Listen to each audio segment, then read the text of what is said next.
Hello guys, मैं पंकज अग्रवाल, आपका UGC net educator. चलिए हम लोग देखते हैं पीपल डेवलपमेंट एंड एनवायरनमेंट में नेक्स्ट टॉपिक को, natural and energy resources. Natural and energy resources को हम लोग इसमें देखेंगे क्या है natural resource and energy resource. Natural resource वैसे रिसोर्स कहते हैं जो हमको नेचर से डायरेक्टली मिलता है, जैसे कि soil, air, minerals, sunlight, animals, plants are known as natural resource. जो भी नेचर की तरफ से डायरेक्टली हम लोग को मिलता है उसको हम लोग क्या कहते हैं, नेचुरल रिसोर्स कहते हैं। आर्टिफिशियल रिसोर्स, तो आर्टिफिशियल रिसोर्स वैसे कहते हैं जो नेचुरल रिसोर्सेज को यूज करके हम लोग कन्वर्ट करते हैं और उसको एनर्जी रिसोर्सेज में चेंज करते हैं। देखिए यहाँ पे लिखा which have been developed by human beings during the growth of civilization are called artificial source. Example biogas, thermal electricity, plastic. These are the man-made resources are generally derived from some natural resources. तो example from the natural resource, petroleum, ये सब जो है क्या कहते हैं, artificial resources. मतलब natural resources को ही किसी न किसी तरीके से कन्वर्ट करके आर्टिफिशियल रिसोर्स बनाया गया। Two types of resource, natural resource, energy resource. अब रिसोर्स भी क्या है, दो टाइप का है, नेचुरल रिसोर्स है और एनर्जी रिसोर्स है। नेचुरल रिसोर्स जो है वो क्लासिफाई किया गया है दो भाग में। नेचुरल रिसोर्स को दो भाग में क्लासिफाई किया गया है। एक जो है वो खत्म नहीं होने वाला और एक खत्म होने वाला। एग्जॉस्टिबल मतलब होता है खत्म होने वाला, इनएग्जॉस्टिबल मतलब जो खत्म नहीं होने वाला। तो सीधा सीधा मतलब है which can not be exhausted by the human being consumption. Inexhaustible मतलब जो खत्म नहीं होने वाला are called inexhaustible resources. This energy is called source like solar radiation, wind power, water power, यानी यहाँ flowing stream है, tidal power and substances like sand, clay, air, water in ocean. तो ये सब जो है इनएग्जॉस्टिबल सोर्स है। इसमें सबसे बड़ा चीज है सोलर एनर्जी। ठीक है, ये हमारा है इनएग्जॉस्टिबल, मतलब जहाँ पे ये चीज खत्म नहीं हुआ। ऑक्सिस्टेबल में क्या है, तो हमारे पास सिंपल सा पता है, पेट्रोलियम, कोल, नेचुरल गैस जो है वो ऑक्सिस्टेबल है, एग्जॉस्टिबल है। तो जो सोर्स खत्म नहीं होगा कभी भी वो इनऑक्सिस्टिबल कहलाएगा और जो खत्म हो जाएगा वो ऑक्सिस्टिबल कहलाएगा। तो इनऑक्सिस्टिबल में आ गया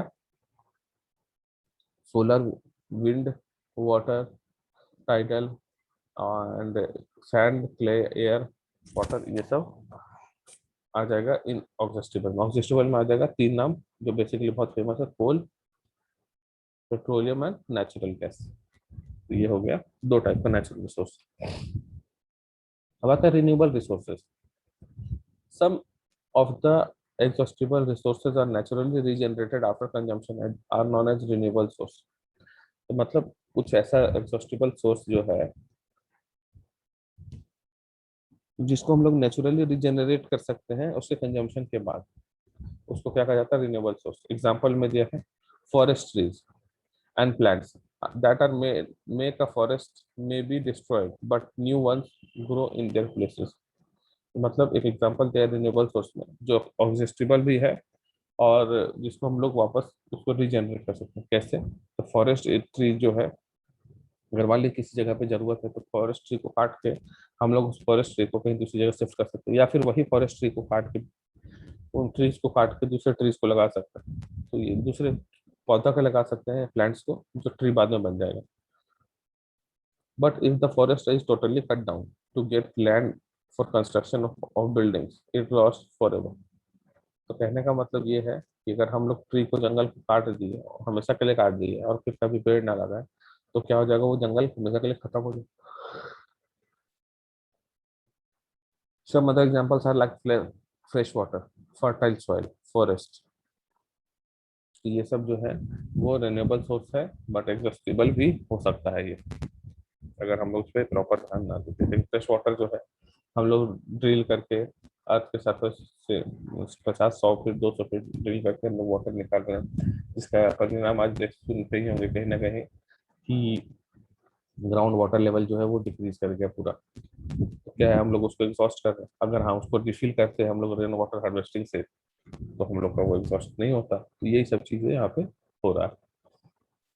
non renewable source, source which cannot be replaced after the use are known as non renewable resources like minerals, fossil fuel, fossil fuel में कोल ऑयल आता है। तो non renewable source of energy क्या है?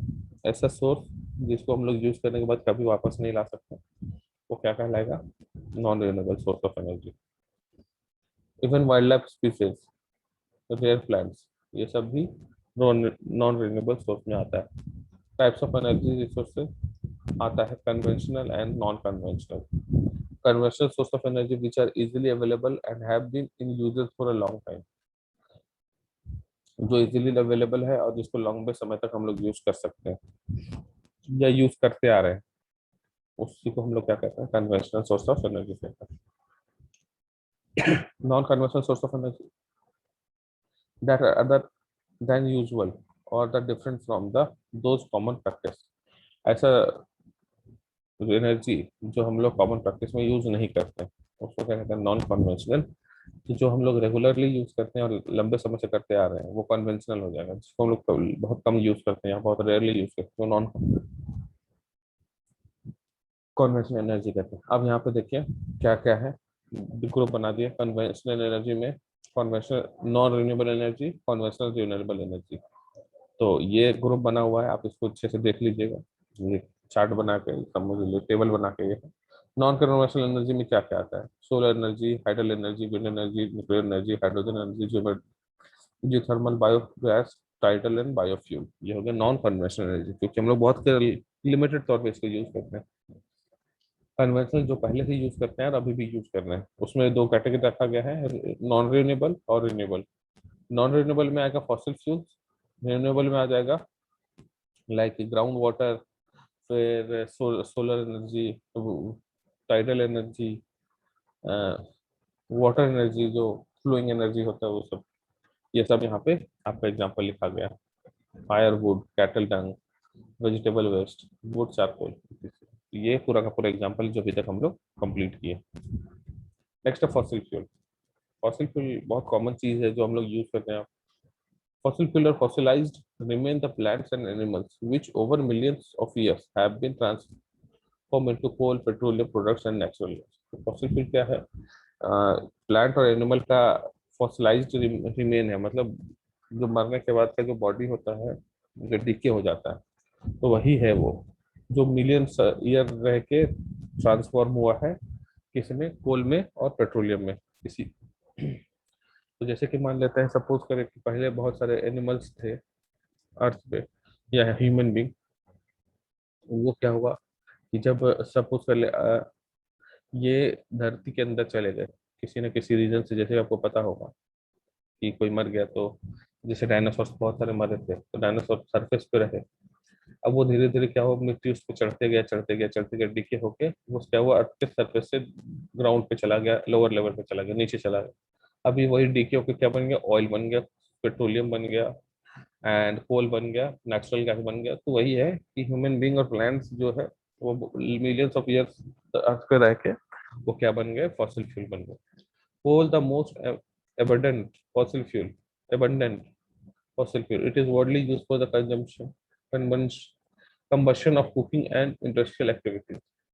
There are different types of coal product: coal gas, coal tar, benzene, toluene, which are used for various purposes। तो ये हो गया, कोल सबसे ज्यादा यूज होता है। Oil and natural gas are found from plants and animals which once lived in a tropical seas। तो tropical seas में जो प्लांट्स रहता था, उसी से हम लोग क्या कहते हैं, ऑयल एंड नेचुरल गैस को हम लोग को मिला, समझिए मिला है ये सब। Oil is a source of countless products apart from petrol, diesel, other fuels. Petroleum products includes lubricants, waxes, solvent, dyes.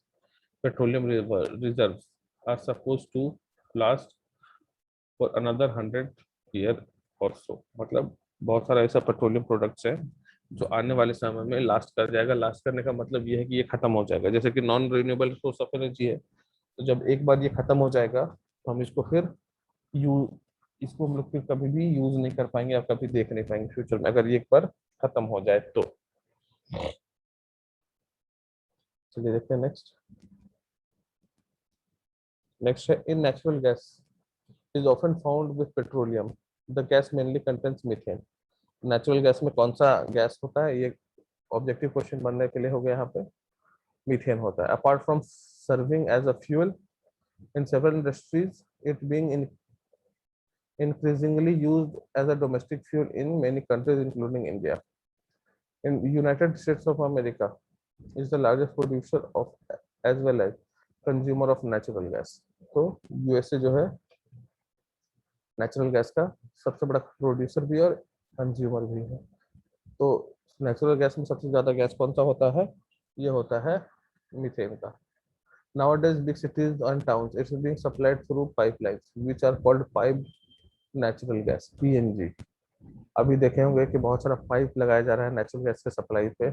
और इंडिया में भी आपको अब घर में जो गैस है वो सिलेंडर के थ्रू नहीं मिलेगा, आपको आपके घर में एक पाइप ला के बिछा दिया जाएगा, और जैसे वाटर हम लोग को सप्लाई होता है उसी सब पाइप से आपको गैस भी मिलेगा, और आप कितना यूज करेंगे उसका एक मीटर वहां पे लगा हुआ होगा। The natural gas is also use as a fuel to run vehicles. It is also known as compressed natural gas CNG. It is accepted as an economical and less polluting fuel for transport. ये बहुत कम pollution फैलाता है, ये कहा जा रहा है इसमें। The liquefied petroleum gas is the common cooking gas used in Indian homes. जो हम लोग सिलेंडर यूज करते हैं उसी को कहा जाता है। It is a mixture of propane and butane. अब यहाँ पे भी एक क्वेश्चन बनता है कि जो इंडियन कुकिंग गैस का जो हम लोग सिलेंडर यूज करते हैं उसमें कौन कौन सा गैस होता है, तो प्रोपेन और ब्यूटेन होता है। Gas kept under pressure in liquid form, but they burn in gaseous form. These gases made available in specific container for domestic as well as industrial use. It is byproduct of petroleum refineries. ये petroleum refineries का by product कहलाता है। तो home में हम लोग जो gas use करते हैं उसमें कौन सा होता है, प्रोपेन एंड ब्यूटेन। जो नेचुरल गैस हम लोग को मिलता है वो डायरेक्टली उसमें क्या होता है हम लोग के पास, मीथेन। ठीक है। और United state of America natural gas का प्रोड्यूसर भी है सबसे बड़ा, और कंज्यूमर भी है। Non conventional sources of energy, अब उसके बारे में हम वन बाय वन हम लोग देखेंगे। तो पहला है solar energy. Solar energy is the ultimate source of all energy on earth. Firewood, coal, oil, natural gas are the product of the plant and gas are the product of plants. कहने का मतलब firewood जो है लकड़ी, जलता हुआ लकड़ी या फिर लकड़ी जलावन का लकड़ी, coal, oil, natural gas are the product of plants and other organisms which had used solar energy for the synthesis of organic molecular during the photosynthesis।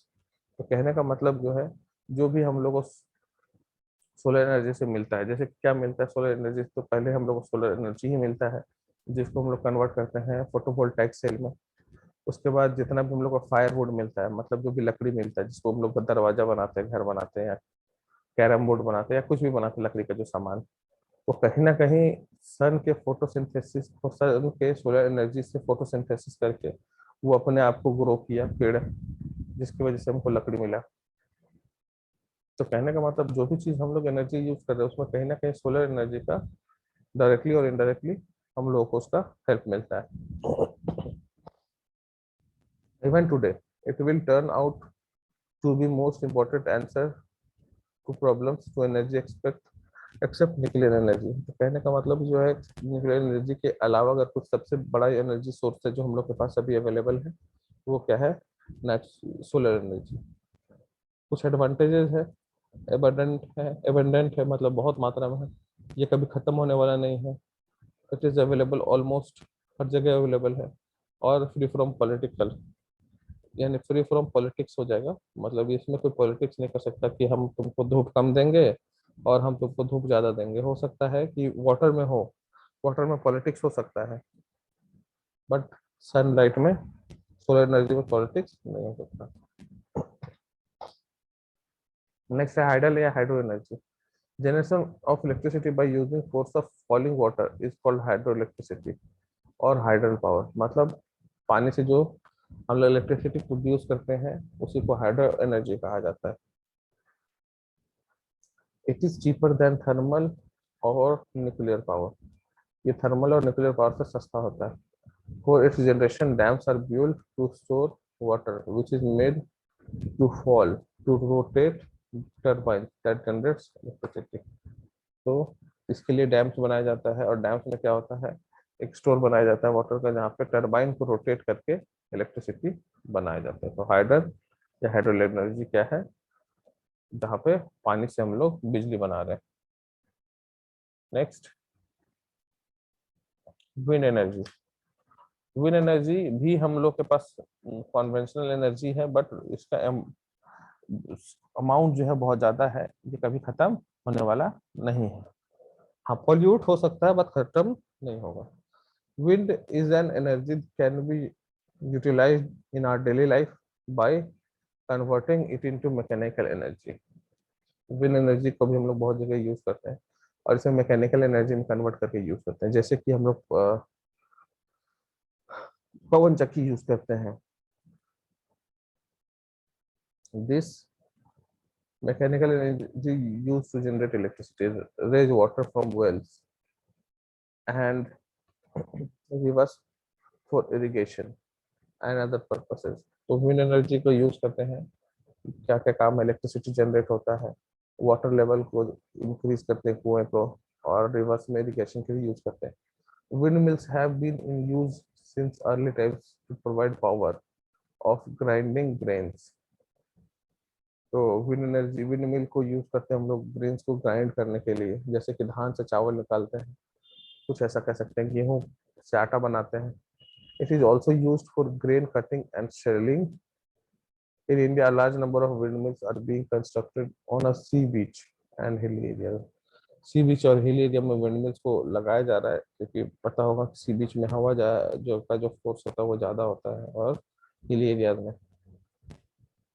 Maximum wind speed required to operating the wind mill is 7 kilometre per hour. अब यहाँ पे आपको question आ सकता है, wind mill को operate करने के लिए जो मिनिमम स्पीड क्या होना चाहिए, वो है 7 kilometre per hour. Wind mill can draw water up to maximum depth of 15 feet and output is 4,000 to 9,000 feet. है, ये जरूरी नहीं है कि कितना वाट वो उठा सकता है और क्या लीटर कन्वर्ट कर सकता है, ये सब जरूरी है। हाँ, लेकिन मिनिमम कितना स्पीड चाहिए होगा विंड का, 7 kilometre per our. Extra tidal energy. Tidal energy, one of the that is the produced by making the use of water movement through high tide to low tide। कहने का मतलब, समुद्र में जब टाइड आता है, हाई टाइड और low tide, उस टाइड से एनर्जी को प्रोड्यूस करना है, इसको टाइडल एनर्जी कहते हैं। Ocean waves and tides can be made to turn a turbine and generate electricity. अब टाइडल एनर्जी से हम लोग क्या करेंगे, इलेक्ट्रिसिटी जनरेट करेंगे। Areas where rivers flow into the seas experience waves and tides and electricity। तो कहने का मतलब, जहाँ रिवर फ्लो करता है और समुद्र से जाके मिलता है, समुद्र से जाके मिलता है, वहां पे टाइड और इलेक्ट्रिसिटी दोनों वहीं पे जनरेट होता है। वहां पे पोटेंशियल है जहाँ पे जनरेट किया जा सकता है सबसे ज्यादा। It has much potential, as you know we have large coastline and major river system in our country। Electricity can be generated on a large scale from waves and tides। तो electricity को इससे भी use कर सकते हैं, और बाकायदा इसके लिए आप को देखने को मिलेगा कि आईआईटी मद्रास में इसको लेके एक पर्टिकुलर एक कोर्स को रिलीज किया गया है। कोर्स पर्से में पढ़ाया जाता है कि कैसे टाइडल एनर्जी को हम लोग कन्वर्ट करेंगे इलेक्ट्रिसिटी में, और ये पहला इंस्टीट्यूट बना है इंडिया में जो ये स्टार्ट कर रहा है टाइडल एनर्जी को पढ़ाने के लिए। ये न्यूक्लियर एनर्जी बहुत डेंजरस है ये, अगर ये अच्छे से यूज कर पाए तो अच्छा है, अदरवाइज इसका रिपरकर्शन जो है वो बहुत बुरा है। Radioactive elements like uranium, thorium disintegrates spontaneously releasing large quantities of energy। मतलब थोरियम और यूरेनियम को जब डिसइंटीग्रेट या तोड़ा जाता है, तो लार्ज क्वांटिटी में एनर्जी मिलता है, जिस energy can be tapped to produce electricity. इस एनर्जी को इलेक्ट्रिसिटी प्रोड्यूस करने के लिए यूज कर सकते हैं। 25% of the world's thorium reserve is found in our country. अच्छी बात है। Which can be utilised to generate electricity, जिसको इलेक्ट्रिसिटी जनरेट करने के लिए यूज करते हैं। Most advanced countries have nuclear power station. Nuclear power station सब जगह है, इन इंडिया में भी है। We too have some in India. Tarapur Maharashtra, कहाँ कहाँ है? कलपाकम तमिलनाडु। इससे भी क्वेश्चन पूछ रहा है कि महाराष्ट्र में कौन सा इसमें से कौन एक महाराष्ट्र का न्यूक्लियर पावर स्टेशन है, या फिर तमिलनाडु का पावर स्टेशन है। Narora Uttar Pradesh, Kota Rajasthan. Approximately 3% of India's electricity comes from nuclear power, and about 25% is expected to come by 2050। मतलब 2050 तक हम लोग इससे 25% तक इलेक्ट्रिसिटी जनरेट करेंगे। Installation costs of nuclear power stations are very high, but maintenance costs are relatively low। मतलब installation बहुत high है लेकिन मेंटेनेंस जो है वो बहुत कम होता है। If not carefully maintained, these also have an inherent risk of causing radioactive pollution।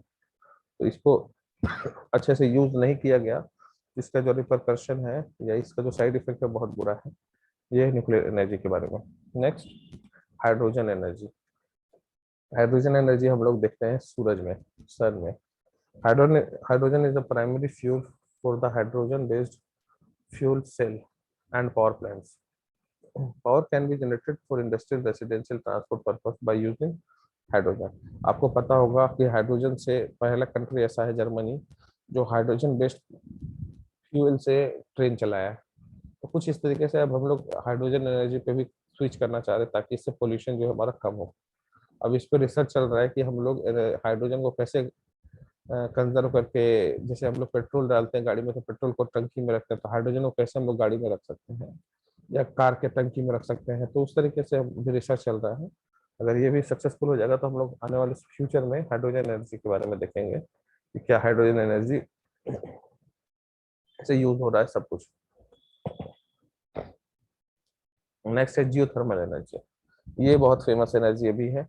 Geothermal energy को सीधा सीधा समझिए कि अर्थ के लोवेस्ट, मतलब इंडिया में सपोज ऐसा पोर्सन जहाँ पे अर्थ का जो लोअर मोस्ट एरिया होगा, ऊपर मतलब सरफेस लेवल से लोअर मोस्ट एरिया जहाँ पे हम लोग जा सकते हैं, उस जगह पे क्या होता है कि अर्थ का अपना एक हीट है। जो आपको पता होगा कोर जो है वो बहुत गर्म होता है। तो जो अर्थ का अपना हीट है, उस हीट से क्या होगा कि वाटर को गर्म करके हम लोग उससे एनर्जी प्रोड्यूस करेंगे। कुछ जो थर्मल एनर्जी यही है, न्यू कॉन्सेप्ट है ये। और अभी इसका पहला जो प्लांट लगने वाला है, इवन अभी तक लगा नहीं। कहने का मतलब जब ये वीडियो रिकॉर्ड हो रहा है 2021 में, मिड 2021 में, तब तक ये प्रोस्पेक्ट है कि ये लेह लद्दाख में पहला जियोथर्मल एनर्जी पावर प्लांट लगने वाला है, लेकिन अभी ये 2-3 साल बाद लगेगा। तो ये भी बहुत अच्छी चीज है अभी। इसको पढ़ लेते हैं। Geothermal this is energy derived from the earth in the interior of the earth. Volcanic regions, springs, and fountains of hot water called geysers are commonly found. These eruption of hot steaming water can be used to turn turbines and produce electricity। तो मतलब जो भी हमारे अर्थ का heat है उससे पानी को गर्म करके टरबाइन को घुमाया जा सकता है, यही चीज इसमें कहा गया। In this method, cold water is allowed to seep through the fissures in rocks until it reaches the hot rocks in the lower layers. Water gets heated and get converted into steam, which forces out to the surface to be used in power generation। तो पानी को गर्म किया जाएगा और उसी को गर्म पानी से ही क्या होगा, इलेक्ट्रिसिटी जनरेट किया जाएगा। Besides, the superheated steam of hot springs can also generate electricity। There are 46 hydrothermal areas in India where the water temperature normally exceeds 150 degrees centigrade। Electricity can be generated from these hot spring. तो अभी 150 area है India में जहाँ पे ये इस तरह का थर्मो वाटर टेम्परेचर जो है वो बढ़ता है, जिसमें से पहला लगने जा रहा है लेह लद्दाख में। तो ये होकर जियोथर्मल एनर्जी, अर्थ के एनर्जी को यूज करके वाटर को गर्म करके हम लोग इलेक्ट्रिसिटी प्रोड्यूस करेंगे। नेक्स्ट है biogas. Another form of non-conventional energy is biogas। It is produced by the microbial activity in the cattle dung in a specially designed tank called digester। तो biogas क्या है, एक तरह का टंकी में काउ डंग या फिर कैटल डंग को रखते हैं और उस टंकी को क्या कहते हैं, डाइजेस्टर कहते हैं। A mixture of water and cattle dung is poured in the digester where anaerobial decomposition takes place and biogas is generated. anaerobial मतलब जहाँ पे एयर का एरोबिक डिकम्पोजिशन, जहाँ पे एयर पार्टिसिपेट करता है, यहाँ पे एयर पार्टिसिपेट नहीं करता. This gas contains 55 to 70% methane, which is inflammable, and it is generally used as a cooking gas and for generation of the electricity.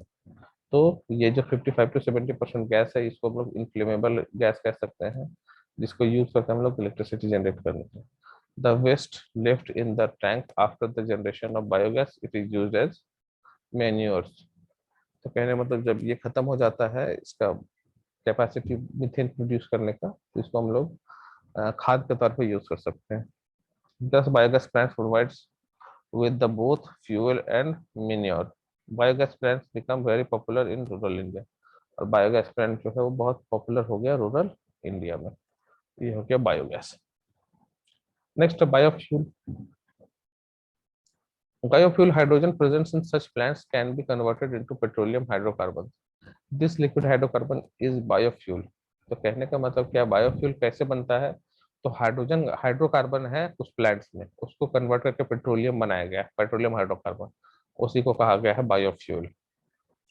The plant producing it called petro plants. जो plant इस तरह hydrocarbon produce करता है उसको क्या कहते हैं, petro plant कहते हैं. The plant species Jatropha curcas is the most suitable one. मतलब जेट्रोफा कैरकस जो है वो क्या है, जिसके अंदर हाइड्रोकार्बन बहुत ज्यादा होता है. Which yields biodiesel. In India oil corporation is carrying out experiment for preparation of biodiesel from various vegetable oils extracted from rice, bran, palm, Karanjia and sunflower. तो मतलब अभी हम लोग बहुत सारे वेजिटेबल्स सीड्स या फिर ऑयल को यूज कर रहे हैं, जिससे हम लोग क्या निकाल सकते हैं, बायोडीजल निकाल सकते हैं. तो बायोफ्यूल क्या है, तो ऐसा प्लांट जिसमें हाइड्रोकार्बन प्रेजेंट है और उसके हाइड्रोकार्बन को कन्वर्ट किया जा सकता है बायो डीजल में या बायोफ्यूल में, उसको कहा जाता है बायोफ्यूल. फिलहाल इस वीडियो में इतना ही, मिलते हैं नेक्स्ट वीडियो में. Till then, thank you.